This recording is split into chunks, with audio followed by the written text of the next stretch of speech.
Minor prophets: Amos, the country prophet, 1 through 2 and 16, Lesson 1. Introduction.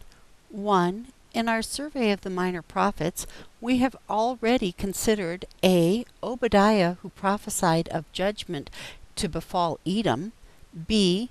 Joel, who proclaimed a locust plague as a harbinger for the day of the Lord; C.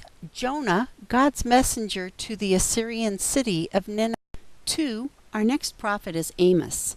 A shepherd and a gatherer of sycamore fruit, called by God to prophecy, Amos 7:14 and 15. B. Who proclaimed God's message concerning 8 nations, with an emphasis on the northern kingdom of Israel. 3. His book is divided into 3 sections. A series of oracles concerning sin and judgment of 8 nations, chapters 1 and 2. B. A series of sermons concerning the sin and judgment of Israel, chapters 3 through 6. C. A series of visions regarding the sin and judgment of Israel, chapters 7 through 9. This lesson will examine the first section with a look at the oracles Amos proclaimed against 8 nations. Introductions 1 and 2. A. The man. 1. Name. Amos means burden bearer. 2. Home, the village of Tekoa. A. 12 miles south of Jerusalem, 18 miles west of the Dead Sea. B. Near the wilderness of Judea, a very rugged area. So while he was Judah, he primarily prophesied against Israel in the north. 3. Occupation.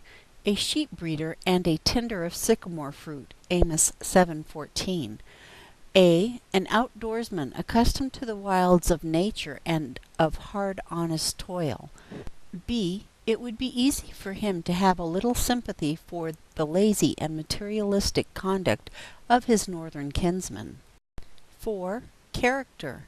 A. Not known for his sympathy or warmth, but for his sense of justice and right. B. Not a sob is to be found in his book for the nation of wicked apostates, and there is only a sigh for the poor. C. He is reminiscent of John the Baptist. B. The date. 1. He prophesied in the days of Uzziah, king of Judah. B. Jeroboam the second, king of Israel. 2. 2 years before an earthquake. 3. While the actual date is unknown, 755 BC is often suggested. C. The people. 1. His audience is primarily the northern kingdom of Israel. 2. Conditions which characterize them at this time. A. Wealthy, enjoying great luxury. B. Morally, religiously, and politically corrupt. D. His message. 1. In Amos 1:2, we see a vivid picture of the Lord as a lion whose roar to the north reaches all the way to Mount Carmel. 2. This describes what God is doing through Amos, proclaiming a fiery message of condemnation and judgment against Israel and the surrounding nations. 3. The people of Israel were now at the summit of worldly prosperity, but were rapidly filling up the measure of their sins. The mission of Amos was, therefore, rather to threaten than to counsel.